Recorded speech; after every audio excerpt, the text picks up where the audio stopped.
Bibiliya, icya kabiri igitabo cy'indirimbo, icya gatatu agenda, icya kane ikaramu, icya gatanu amaturo. Ndasubiramo. Iyo umuntu aje mu nzu y'Imana yabiteguye yabitekereje akavuga ngo ngiye gusenga, ukeneye kuza gucyura umubyizi mwiza nk'umuntu wagiye mu murima agahinga agacyura umubyizi, ugomba kuza witeguye ufite ibintu bitanu. Icya mbere ni Bibiliya, icya kabiri ni igitabo cy'indirimbo, icya gatatu ni agenda, icya kane ni ikaramu, icya gatanu ni amaturo. Ninde ubifite byose? Umuntu ubifite byose ndamuha gift. Umuntu ubifite byose ndamuha impano. Bibiliya, igitabo cy'indirimbo, agenda, ikaramu,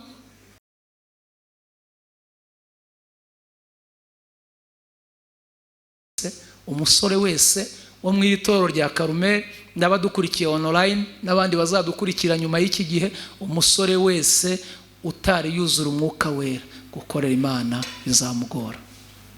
Agira icyifuzo muri agenda yawe, wandikamo ibyifuzo, wandikemo ngo nkeneye kuzura umwuka wera. Ngira agenda nyinshi natangiye kwandika muri 97 nibwo nakijijwe, nibwo natangiye kwandika.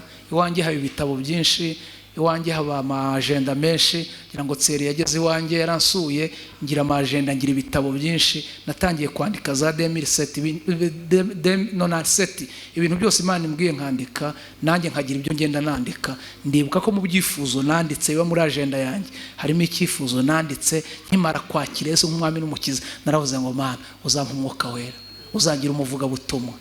Ndandika n'umugore nshaka ndamwandika, n'amashuri yize ndayandika, ibyifuzo byose ngenda mbyandika. Mu byifuzo nujya kwandika ibyifuzo ujye uhera kuri icyo, ujye ubwira Imana ngo Mana nkeneye umwuka wera. Ibindi byose bize bikurikiraho, umwuka wera nabiyobora bizagenda neza.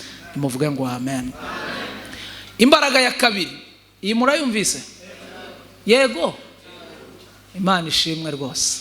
Imbaraga ya kabiri mu mbaraga zagufasha kuba umusore mwiza ugakorera Imana mu gihe cya none n'igihe kizaza, ni imbaraga yitwa gusenga. Kugira gute? Gusenga. Gusenga gusenga ntibabivuga, gusenga ntibabiririmba, ahubwo gusenga barabikora. Ndasubiramo, gusenga si ukubivuga, gusenga si ukubiririmba, ahubwo gusenga ni ukubikora. Dufite umubare munini w'abantu bavuga amasengesho ariko badakora amasengesho. Dufite abantu baririmba amasengesho ariko badasenga. Dukwiye kugera ku rwego duhinduka amasengesho, ntituyavuge ahubwo tukayakora. Haleluya, haleluya. Yakobo yaranditse 5:16 aravuga ngo mwaturirane ibyaha byanyu kugira ngo mukizwe.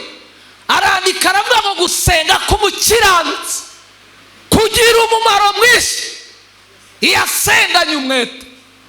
Niba uri umusore ukaba udasenga, gukorera Imana bizakugora. Niba uri umuririmbyi ukaba udasenga, indirimbo zawe zizamara igihe gito. Niba uri umuvugabutumwa ukaba udasenga, ivugabutumwa ryawe ntabwo rizarama. Niba uri umushumba ukaba udasenga, itorero rizakunanira. Imbaraga ya kabiri ni imbaraga yitwa kugira gute? Gusenga. Unyumve, haleluya. Ukeneye umugore, senga. Ukeneye akazi, senga. Ukeneye abana, senga. Ukeneye kwiga, senga. Ibyo ukeneye byose urasabwa kuba umunyamasengesho, ukabisengera mu myaka yawe, mu myaka Imana ikigushoboje. Kwiyiriza, ukiyiriza. Ibi ntawe ukibivuga. Haje ibiryo biryoshye ni ukwirirwa murya. Umwana w'umusore adashobora gukora 3 jours, adashobora gukora umunsi umwe, agahera le premier arya, akagera le 30 arya, ntago bizakunda. Ntago uzaba mu murimo w'Imana udasenga. Murasabwa kwitoza kuba mu buzima busenga. Imbaraga ya kabiri yagufasha kuba umusore muzima ukorera Imana byuzuye ni uko ugomba kuba uri umusore usenga. Iki kibazo ukibaze. Urasenga? Kuririmba urasenga? Gucuranga urasenga? Kusirimba urasenga? Gukora protokole urasenga? Kuyobora urubyiruko urasenga? Iki kibazo ukibaze. Ntushobora kuzaba umusore muzima udasenga. Iyo ni imbaraga ya kabiri. Ya kangahe? Ni ya kangahe? Ni ukugira gute? Ibaze rero wiha igisubizo. Urasenga?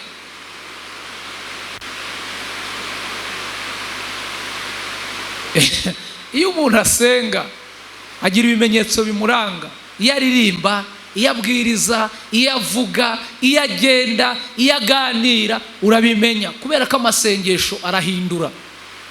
Haleluya. Amasengesho agira ate? Arahindura. Tugere ku rwego tuba abasore basenga. Nta gipimo dufite ngo dupime turebe mu bajene bari hano waba nibura mu uyu mwaka yarakoze 3 jours, iminsi 3 yo gusenga, yo kwiyiriza, atarya atanywa. Ninde ubiherutse? Hari n'abatari babikora kuva bavuka ngo banyirakuru barabasengeye. Ariko mureke mbabwire, murasabwa gusenga. Isi ahigeze, itorera aho rigeze, umuvuduko witera mbere n'ikoranabuhanga, murasabwa gutunga imbaraga yitwa kugira gute? Gusenga. Witungwa n'amasengesho y'abandi, mutangire mwitoze gusenga mukiri bato. Nibyo bizabafasha, nibyo bizatuma mu bantu badasanzwe. Nuko mugomba guhinduka abanyamasengesho. Nibwo itorero ryanyu rizaba itorero ryifuzwa. Umusore nabasura nagera hano basanga iri torero rimwe abasore basenga, baririmba basenga, basirimba basenga, ibyo bakora byose babishyira mu masengesho. Iyo ni imbaraga ya kabiri yagufasha kuba umusore muzima, ni ukubura umusore usenga. Amen. Ni zingahe maze kuvuga? Umwuka wera no kugira gute? No gusenga. Uhite wibaza umutima wawe uvuga utariko ibintu bari kuvuga ubundi ndabikora cyangwa ndabivuga. Ushobora kubivuga ariko utabikora. Imbaraga ya gatatu yagufasha kuba umusore muzima ukorera Imana wuzuye ni imbaraga yitwa gusoma ijambo ry'Imana. Gusoma ijambo ry'Imana. Ari umuhanga wanditse aravuga ngo ushatse guhisha umunyafrika wamuhisha mu byanditswe. Turabanebwe, ntago dusoma. Biragoye kugira ngo umusore uzayobora itorero, umusore uzayobora abandi udafata umwanya ngo usome ijambo ry'Imana. Haleluya. Kandi mwebwe noneho aho munagorewe abajene, sibye ko mwe mufite umugisha ubwo mufite itorero ribitaho rikabaho uyu mwanya, hakabaho seminari, hakabaho kuganira abantu bitonze, mugafata note mukandika. Ndabona hari abantu bashishikaye bari kwandika, biri kunezeza cyane. Ibi wenda bishobora kuzagira icyo bibafasha. Twebwe tubyiruka turi abana, hari ibyo bitaga ekodimu, ekole de dimanche, ishuri ry'abana. Badutegekaga imirongo dufata mu mutwe. Ku cyumweru ukagushyira imbere y'iteraniro ngo vuga Zaburi ya mbere, Uwiteka rero umwungeri wanjye sizakena, vuga Yohana 3:16, kuko Imana yakunze abari mu isi cyane. Ariko ubu dufite abantu barahanga adafite n'imirongo n'itanu yigeze asoma iba mu mutwe wiwe. Nicyo kibazo dufite. Nimutitoza gusoma ijambo ry'Imana. Yohana yaranditse mu butumwa bwiza igice cya mbere, niba atari igice cya 3, aravuga ngo mbere na mbere hariho jambo, aravuga kandi uwo jambo yahoranye n'Imana. Aravuga ngo mu byaremwe byose, mu gice cya mbere aravuga ngo mu byaremwe byose nta na kimwe kitaremwe nawe, nta na kimwe kitaremwe n'ijambo. Iyo udasoma ijambo ry'Imana nta makuru ufite. Ijambo ry'Imana ni ubuzima. Mwitoze kuba mu buzima busoma. Kandi urebye amakuru musoma ya WhatsApp, urebye imbuga mubaho, urebye message mwirirwa musoma, ariko ijambo ry'Imana nta gice na kimwe cyo muri Bibiliya uzi. Nta 50, nta 10 ufite wasomye. Ufite ikibazo. Nimwitoze gusoma. Umusore muzima mu mbaraga agomba kuba afite, agomba kuba ari umusomyi. Nimuvuga ngo amen. Impamvu mwumva imyandikire y'indirimbo za none baturirimbira zifite ibibazo, abantu bazandika ntago basoma, kuko iyo umuntu adasoma ahimba ibintu bijyanye n'ibibazo ahura nabyo. Izatugaburira, izashyira amasahani ku meza, izabakubita, izabakandagira. Izi ndirimbo nta byanditswe birimo, nta mwanya abantu babonye. Ariko muzarebe iyo turirimba indirimbo zo mu bitabo, genda umukristo ni ikintu uraziririmba. Abantu bakunda bitandukanye. Ngewe iyo nkeneye kumva indirimbo nkumva nkeneye gufashwa, nkumva shaka kumva indirimbo, nsura groupe Abera iba i Muhanga, ndabasura. Bagira igitaramo kwa kabiri nijoro, baririmba indirimbo zo mu bitabo na Okovu, bagakesha ijoro ryose baririmba indirimbo zo mu bitabo. Nkicara nkazumva, nkumva umutima wanjye urahembutse. Kubera iki? Ni abantu bicaye bumva ijambo ry'Imana, barahembuka, barasobanukirwa. Ariko ubu ngubu uratega amatwi ibintu abantu bavuga, habe no mu ijambo ry'Imana. Hari umuntu ahagarara n'agatera inkuru gusa, kibaza uyu muntu atubwiye iki? Ijambo ry'Imana ntago rigwiriye. Iyo ritagwiriye rero turagwingira, duhinduka abarwayi, tukarwara bwake mu ijambo ry'Imana. Abahanga bavuga ko abantu ba kera bataryaga itomati, inyanya. No kirundi muraza kubyumva, itomati, inyanya murazumva. Buriya ngo kera ziriya nyanya ngo byari ibiryo by'inyoni n'ishyamba. Inyanya zajyaga zirya inyoni. Uko inzara igenda itera, abantu bagenda bavumbura ko inyanya atari ibiryo by'inyoni, ahubwo ari ibiryo by'abantu. Bagera ku rwego noneho inyanya isosi bayigira nyinshi mu biryo, kugera ku rwego ibiryo turya usanga birimo isosi nyinshi, ibirungo biba byinshi ku buryo intungamubiri igabanuka. Abakera ntago baryaga inyanya. Wari gufata ibijumba ugashyiramo inyanya, wari gufata amateke ugashyiramo inyanya, wari gufata impungure ugashyiramo inyanya. Ntago bikunda. Ariko ubu ngubu umuceri inyanya, mu ifiriti inyanya, ibintu byose ni inyanya. Kugera ku rwego no mu ijambo ry'Imana, kubera kudasoma, umuntu wese uje aho kuduhereza ibiryo biribyo ni inyanya. Mugabanye ibirungo. Turashaka ko muzamura karite y'ibyo kurya, ku buryo nuhagarara uvuga umuntu atega amatwi akumva nibura uvuze ibyo wasomye. Nuhagarara uririmba mu ndirimbo uririmbye, twumve harimo message y'ijambo ry'Imana. Nimuvuge ngo amen. Muhinduka abakobwa basomye ijambo ry'Imana, muhinduka abasore basomye ijambo ry'Imana, muhinduka abantu mwasomye ku buryo umuntu ntagutega amatwi. Cyongereza cyinshi ni cyiza, Igifaransa cyinshi ni cyiza, ariko dukeneye kutubwira ijambo ry'Imana rigwiriye muri wowe. Niko umwanditsi w'Abatesalonike yavuze, yaravuze ngo mujye mumaranisha imibabaro kubwirana ayo magambo. Tugomba no kuba twarayasomye agwiriye. Imbaraga ya gatatu mu mbaraga zafasha umusore kuba mu murimo w'Imana neza ni imbaraga yitwa kugira gute? Gusoma. Murabyumvise? Murabyumvise? Niba uri aha ngaha rero ukaba udasoma ijambo ry'Imana, ufite ikibazo gikomeye, bizakugora. Uru rugendo kuzarurangiza bizagorana. Tusigaye dushaka abigisha tukababura, abigisha bamaze kubura kubera ko nta basomyi dufite. Nta basomyi dufite. Ariko nge nabonye abagabo basomye, mugabo agahagarara yavuga ukumva afite stock, afite ikigega muri we, yarasomye arabitse ntibizanashira. Ariko we nuko iri kuvuga umurongo umwe ukawukura hano ukawujyana mu ngagara ukawukuramo, ni umurongo umwe biri kuzererana. Soma ijambo ry'Imana rigwire muri wowe. Nimuvuge ngo amen. Nimunyikirize ngo amen. Iyi mbaraga murayumvise? No gusoma ijambo ry'Imana. Haleluya. Mu mbaraga zafasha umusore kuba umusore muzima, umunyetorero mwiza, harimo imbaraga ya gatatu yitwa gusoma ijambo ry'Imana. Babwiriye kane? Amen. Izi mwazumvise? Ego, Imana ishimwe cyane.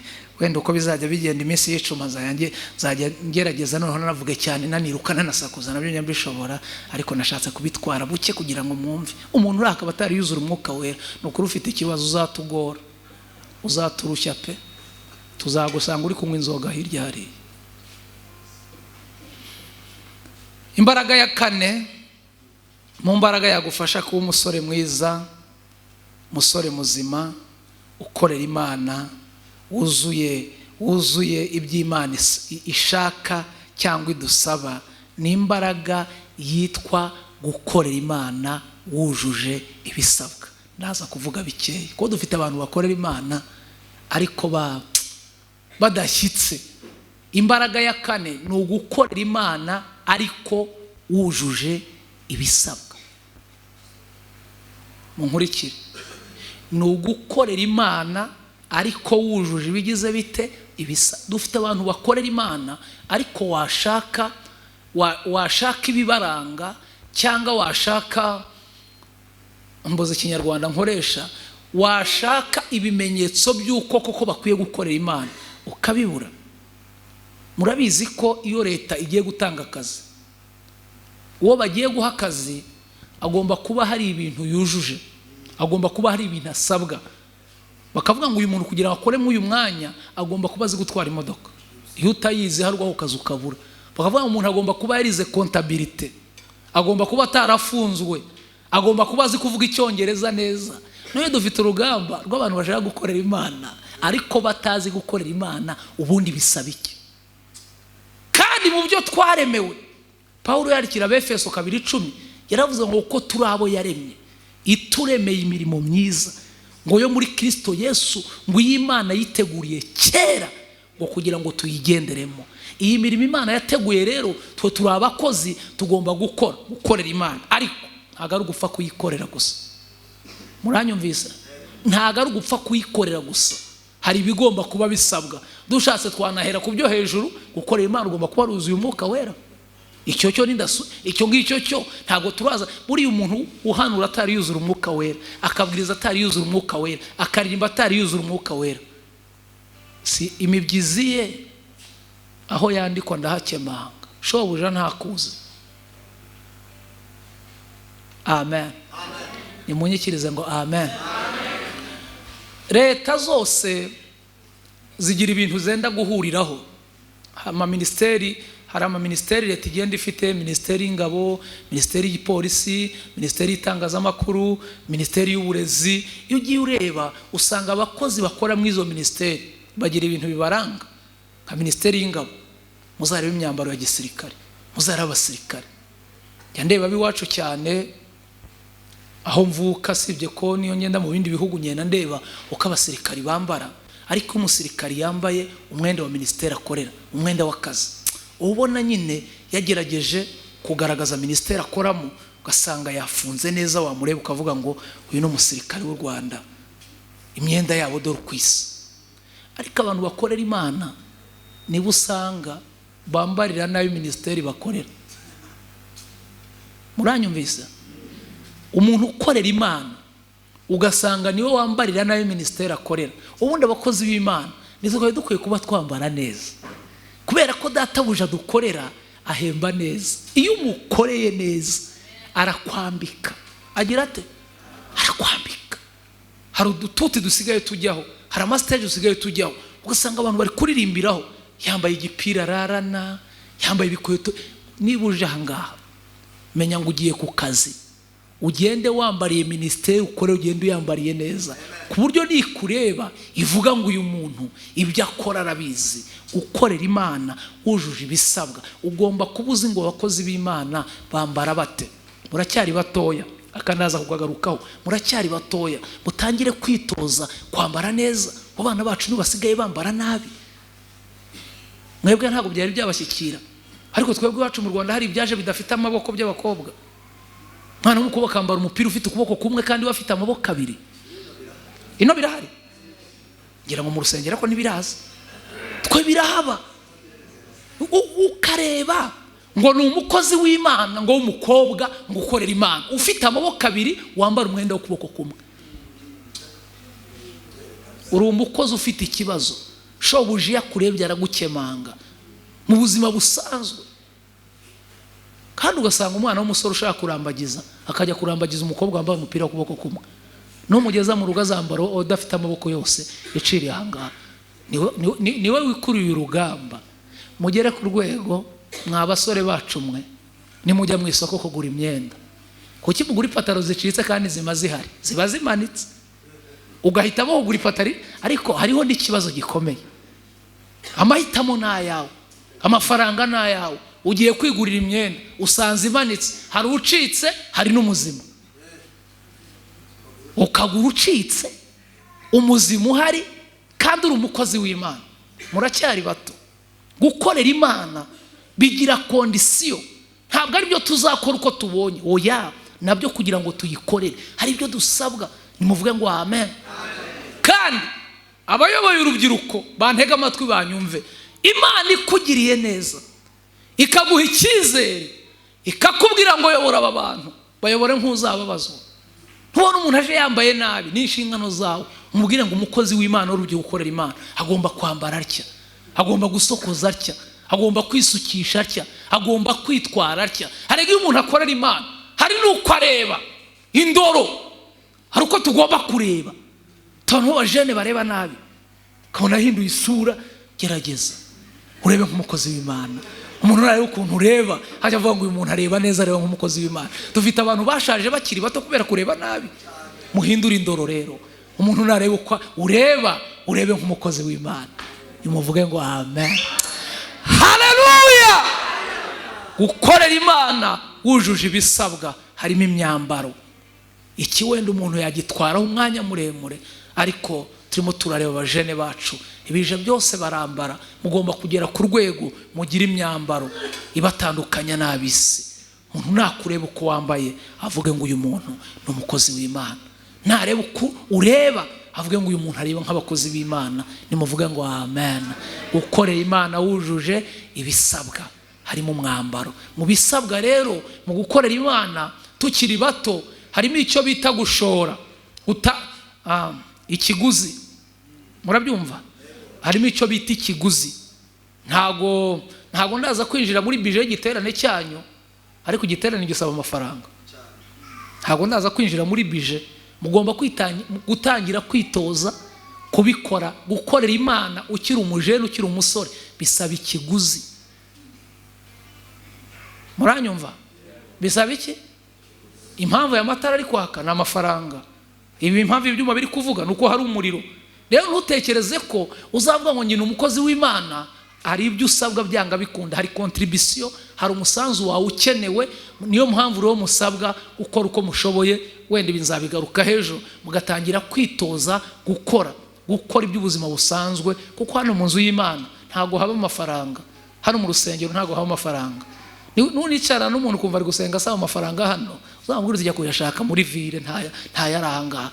Cyose ngo Mana ngo amafaranga, oya amafaranga bajya kuyashaka muri ville, bajya gushaka uburyo bacuruza bakayabona. Imana yarayatanze. Rero mwe mukiri batoya tubakeneyemo amafaranga. Mu rusengero ntabwo tuza kuhashaka amafaranga, ahubwo tuhazana amafaranga. Ndabisubiramo. Mu rusengero dore ibi bintu biteretse imbere yanyu byose biba bishaka ko buri wese agenda agize icyo ashyiramo. Tugomba rero abantu bakiri batoya turasabwa kwitoza gushora mu murimo w'Imana, kugira ngo hari umuririmbyi mu Kinyarwanda waririmbye aravuga ngo Yesu databuja nzamukorera ndacogora, ngo ngwije ubuntu n'urukundo afiti. Aravuga ngo maze imirimo yo mu isi ajya mpa ninyirangiza.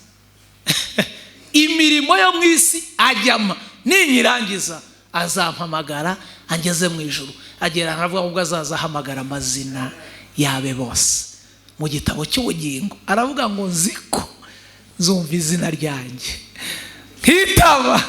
Haleluya. Amazina y'abajene, amazina y'abakozi arazwi. Iyo uje hano ugakora ku izina ryawe, umukoresha aravuga ngo uyu mukozi wanjye akwiye igihembo kandi akaduhemba neza. Hari imbaraga zishobora kugufasha umusore gukorera Imana. Tuvuze imbaraga enye, tuvuze umwuka wera, tuvuga gusenga, tuvuga gusoma ijambo ry'Imana, tuvuga gukorera Imana wujuje ibisabwa. Ndagira ngo mw'uyu mwanya buri wese yibere mwarimu, yiha amanota, yikosore. Ku ijana wabona ngahe? Ku ijana wabona ngahe? Bavuze ngo abujuje izi imbaraga uko ari enye zisabwa, ku ijana wabona ngahe? Umwuka wera urawufite? Uri umunyamasengesho koko? Ijambo ry'Imana urarisoma? Ibisabwa kugira ngo ukorere Imana urabyujuje? Niba uri mu iriteraniro ukaba wumva ibi bintu utabifite, gukorera Imana bizakugora. Icyo usabwa rero ni ukwemera ukabwira Imana ngo Mana ndemeye, nkeneye umwuka wera, niho nzakora bigakunda. Ndemeye, nkeneye gusenga, imbaraga z'amasengesho zibe muri njye. Ndemeye, ndasabwa umwanya wo kwicara ngasoma nkamenya icyo ijambo ry'Imana rimbwira. Ndemeye, nkeneye ibisabwa kugira ngo ugukorere mbyujuje. Niba uri mu iri teraniro rero ukaba wumva ukeneye gusengerwa, ukaba wumva ukeneye kubwira Imana ngo izi mbaraga ndazikeneye, urahaguruka dufatikanye dusenge. Kandi byumvikanye ibyo navuze, nabivuze nitonze. Yesu abagiriye neza, Yesu abaha umugisha. Nta cyaba giteye ubwoba nko kuba mu buzima utari wahabwa iyi mbaraga yitwa Umwuka Wera. Nta cyaba giteye ubwoba mu buzima kuba udafata umwanya ngo usome ijambo ry'Imana. Murimbyi yaravuze ngo nkunda kumva amakuru y'umurwa. Aya makuru tuyumvishwa nuko dufite Umwuka Wera, tuyumvishwa nuko twasomye ijambo ry'Imana. Ijambo ry'Imana ryavuze ngo ujye wibuka umuremyi wawe. Iyi ni iminsi 3 tugiye kumara ahangaha tubwira Imana ngo twibuke, twibuke, twibuke, twibuke, twibuke, twibuke. Nuko ngihamagara imbabazi zawe ziritaba, ntaragira icyo mvuga zirampobera, ziti ngwino usange mutima nkunda cane, ndakubabariye. Nuko imbabazi ziwe ntaragira icyo mvuga zirampobera, ziti ngwino usange mutima nkunda cane, ndakubabariye. Nuko imbabazi ziwe ziritaba, ntaragira icyo mvuga zirampobera, ziti ngwino usange mutima nkunda cane, ndakubabariye.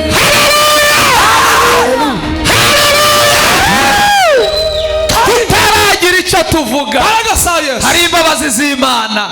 Amatwi ya Kristo arahangaha kugira ngo twumve. Tugiye kubwira Imana ko dukeneye kuba abasore, ko dukeneye kuba abakobwa ariko bafite imbaraga, buzuye Umwuka Wera, b'abanyamasengesho, basoma ijambo ry'Imana, bujuje ibisabwa. Uyu ni umunsi wa mbere w'igiterane. Dukeneye kumva ijwi ry'Imana, dukeneye kumva imbaraga z'Imana, dukeneye kumva Imana ikorera muri twe, dukeneye kumva Imana ivugana natwe. Haleluya! Saba umushumba Jidewo agiye kwegera hano hino atuyobore mu kugusenga. Umwanya wacu ntukwiye ngo duhamagare ngo ninde utaruzura Umwuka Wera, ngo ninde utari umunyamasengesho, ngo ninde udasoma ijambo ry'Imana. Ariko buri wese arangaza umutima abwira Imana ngo imbaraga nkeneye ni iyi ngiyi. Yesu abagiriye neza. Amen.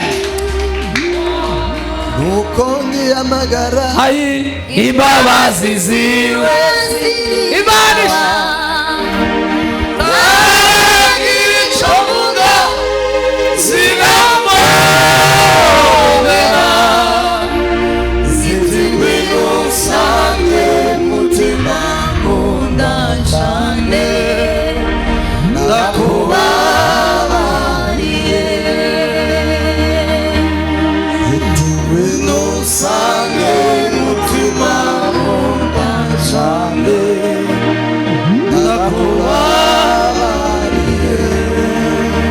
imbere y'Imana twese.